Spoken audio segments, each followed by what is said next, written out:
In this series of podcasts through the Visionary Chronicles, we're going to talk about what makes a brand truly visionary.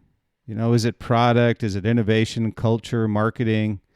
What success formula has sustained iconic brands such as Apple, Nike, Adidas?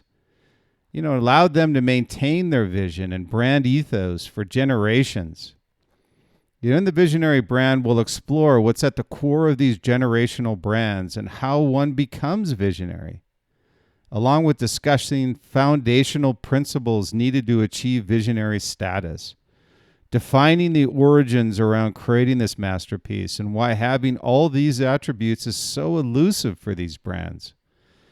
The Visionary brand outlines the strategic elements to implementing this formula through defining your vision, creating your path, through foundational pillars of success, creating a continual flow of innovative ideas and products, developing breakaway design strategy, maintaining premium positioning in your selected marketplace, and building a passionate culture and one that others will want to be a part of. Being a market-driving versus a market-driven company and strategy around that. Becoming a leader versus a follower. And having the courage to be great in whatever you do.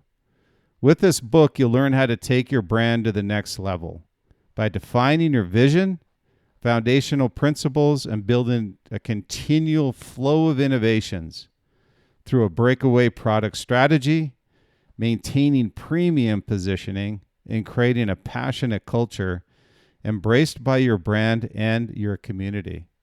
So I look forward to taking you through these podcasts specifically around the Visionary brand, the success formula behind the world's most visionary brands.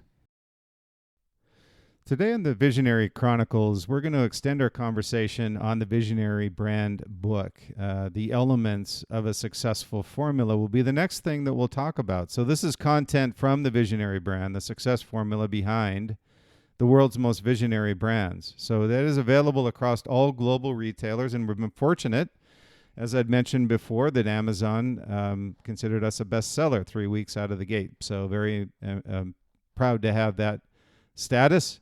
And thank you for all of those who purchased the book and were able to apply that and gave us feedback as well. So thank you. Today, we're going to talk about the creative engine. And within that creative engine, being disruptive, being different. And what does that mean? When people talk about being disruptive, that's a word that's being thrown around a lot lately. And I found a quote from Masayoshi Son where he says, "Think big, think disruptive, execute with full passion." I love quotes where there's a lot being said with very few words, and that definitely fills that quota. So when you talk about thinking big, thinking disruptive, execute with full passion, well, the quote is basically saying you can think big, you can think disruptive, but if you don't execute and aren't passionate around this big thinking and disruption, you're going to fail. So again, disruption's a word that's thrown around a lot these days, very loosely, by those who would like to think they're disruptive, but actually they're not. So I think the first thing you look at when you talk about thinking different, being different, the first person that comes across my mind, obviously, is Steve Jobs.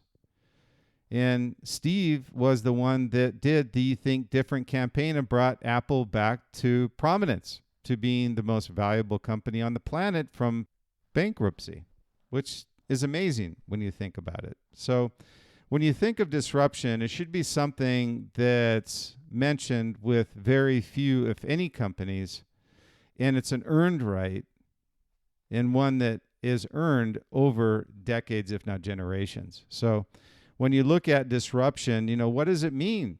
When we look at disruption, disruption is really innovation on another level. Innovation is merely a stepping stone to being disruptive.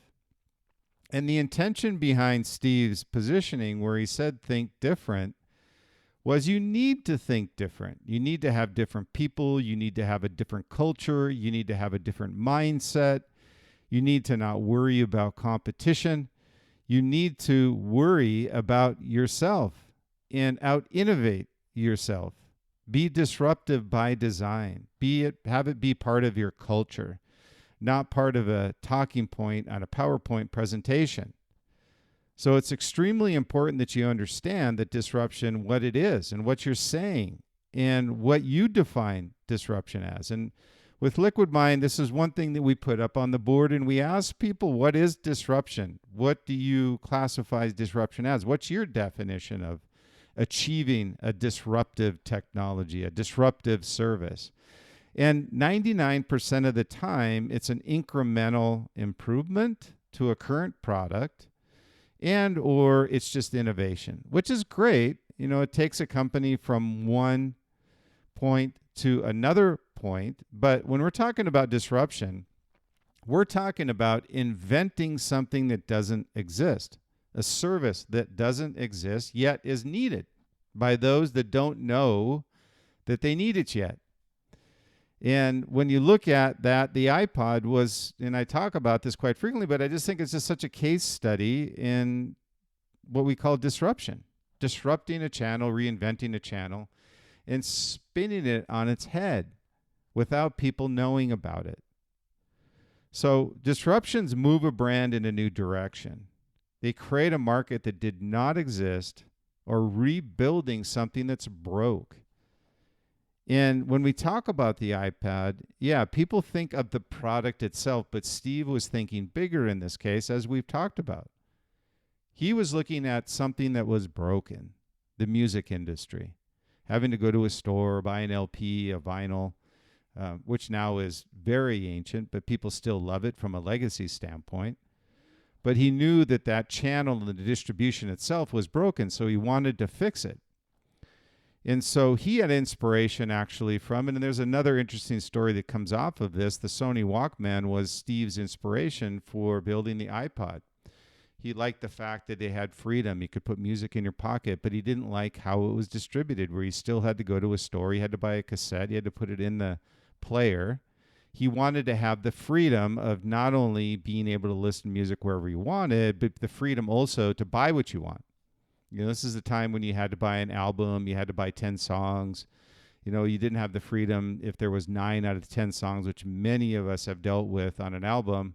You go, wow, I love that one great song, but I got to pay $10 for the entire album, even though I don't like one song. Steve didn't like that. So he disrupted it by creating the iPod. So people that were small thinkers, that was an innovation, right? It's an innovation, but the disruption actually happened from the music distribution industry, where he actually completely spun that on its head. So when you look at disruption, you're looking at creating something new. So Steve created not only a new product from an innovation platform, but disrupted an industry by changing how a product is distributed. So that is a true disruption in the music distribution space, moving from physical to virtual, from LPs to MP3s.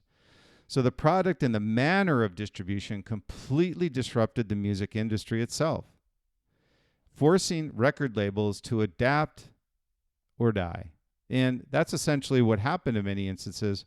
They didn't know what hit them, so they had to go to Apple because they had reinvented the distribution. At the time, what was happening is everybody was pirating these anyway.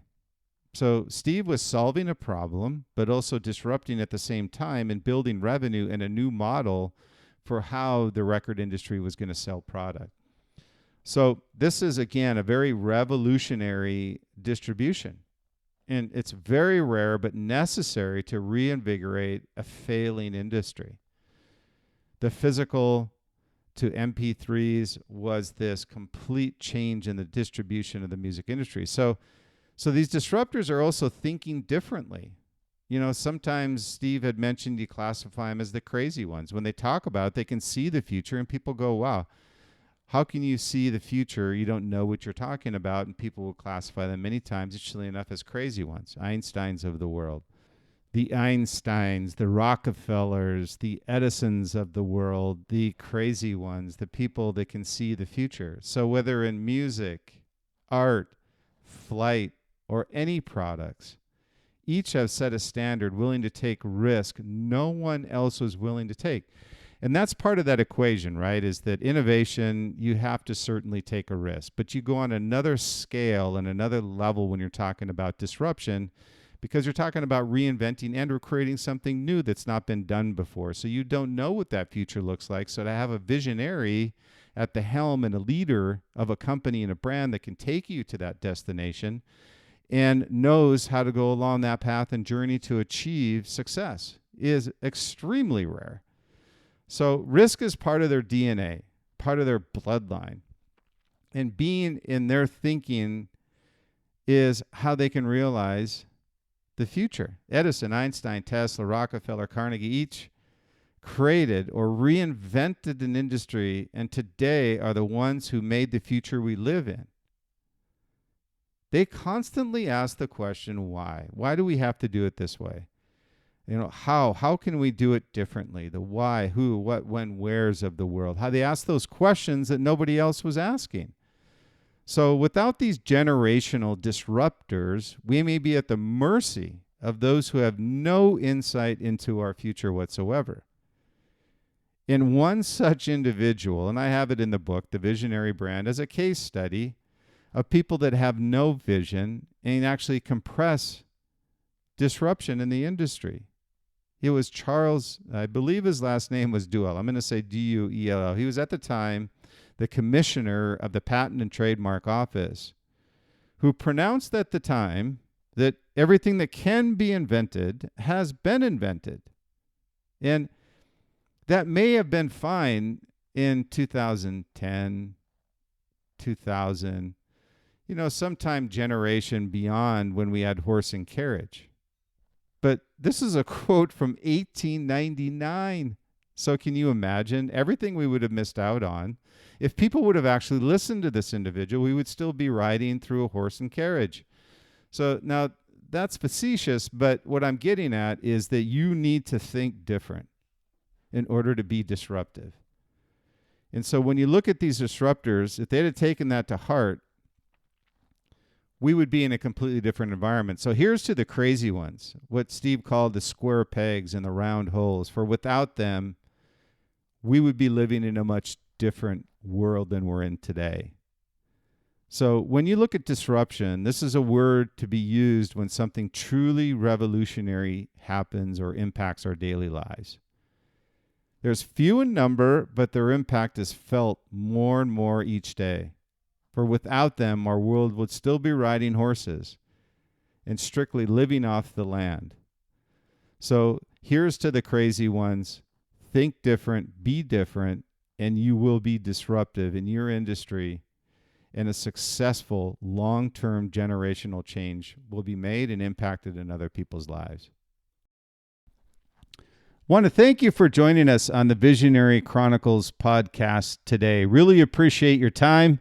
I know you've got a million things going at you each day, but if you find the content useful, which I hope you do, and we've had great growth and response to the Visionary Chronicles podcast, that you would subscribe. We're available through almost every podcast platform: Apple Podcasts, Google Play, Spotify, iHeart, Pandora, Podbean, any of those sites. We would appreciate you subscribing.